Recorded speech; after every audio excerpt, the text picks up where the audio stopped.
بعد ما وصلت أوروبا بفترة بسيطة عانيت شوية من قلة الشغل، وده طبيعي في البداية. المهم بعد سعي وصبر اشتغلت، عدى أسبوع واتنين وتلاتة وللأسف ما صليتش فيهم ولا جمعة. بس في الأسبوع الرابع ليا في الشغل وبالتحديد قبل يوم الجمعة، يوم الخميس يعني، وأنا بتغدى افتكرت لما كنت بكلم بعض أصحابي اللي موجودين هنا وكنت أسألهم صليتوا الجمعة؟ فكان منهم اللي يقول للأسف ما قدرتش أصلي بسبب ضغط الشغل أو نظام وقواعد العمل إلى آخره. فكنت أقول لهم إزاي ما ينفعش؟ اللحظة دي عملت مقارنة سريعة بين شخص محمد اللي كان في مصر وبين شخص محمد اللي اصبح في نفس مكان اصحابه اللي كان بينصحهم ويحذرهم من كام شهر. وفي نفس اللحظه دي اخدت القرار ان اكلم المسؤول الكبير، وكان شخص غير عربي واسمه لازاروس، والحقيقه كان شخص قاسي جدا. المهم كلمته وقلت له انا عندي بكره صلاه مهمه جدا ما بين الساعه 12 والساعه 1 وبستاذنك هشتغل نص يوم وامشي. وكان الرد الصادم اللي هو انا لا اؤمن بحاجه اسمها صلاه، يا تشتغل وما تكلمنيش ابدا في صلاه وعباده، يا تروح تصلي وما تجيش الشغل تاني. المهم بدون تفكير رديت عليه وقلت له انا اروح اصلي مش عايز اشتغل.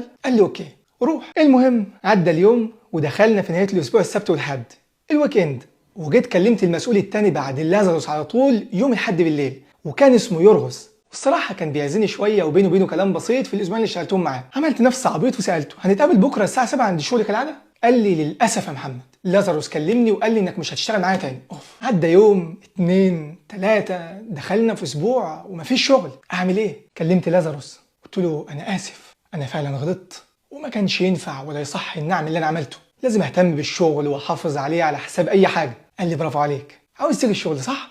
قلت له ايوه. قال لي تعال. ورحت الشغل تاني يوم بعد مكالمتي معاه، وقفت انا وزمايلي الصبح وبعدين هو جه، ومن غير ما يقول اي حاجه بص لي بصه وضحك ضحكه بتجمع بين الانتصار والاستهزاء في نفس الوقت. مش هنا الانتقامه، ولكن بعد مرور يومين وبالتحديد تالت يوم الصبح في نفس المكان داخل الشغل في ميعادي كالعاده، لقيته واقف على الباب وبدون اي مقدمات مدلي ايده وقال لي بشده ثانك يو فيري ماتش، وبعدين شاور لي على الباب وحط ايده في جيبه. في اللحظه دي مشيت وانا مكسور وحاطط وشي في الارض خجل، مش علشان شكلي وقتها كان عامل ازاي، ولكن خجل من ربنا على فعلتي وقرار اللي انا اخدته بعد ما كنت في موضع عزه وكرامه. وقتها اتاكدت 100% اني فشلت في الاختبار، وعلى طول تذكرت كلام رسول الله وقلت صدق والله ما كذب لما قال فيما معناه من سعى لرضا الناس على حساب الله سخط عليه الله واسخط عليه الناس. اللحظه دي اخدت على نفسي وعد امام الله اني لا يمكن انزل مع حد تاني شغل الا واشترط عليه ان اصلي الجمعه في وقتها بكل عزه وكرامه، وان لا يمكن اكرر نفس الخطا وان اتعلم من الدرس كويس. اخر حاجه ودي نصيحه وتذكره ليا وليك، اوعى تسعى رضا الناس على حساب الله، لان صدقني وقتها هيسخط عليك الله وهيسخط عليك الناس، ولكن اسعى رضا الله على حساب الناس،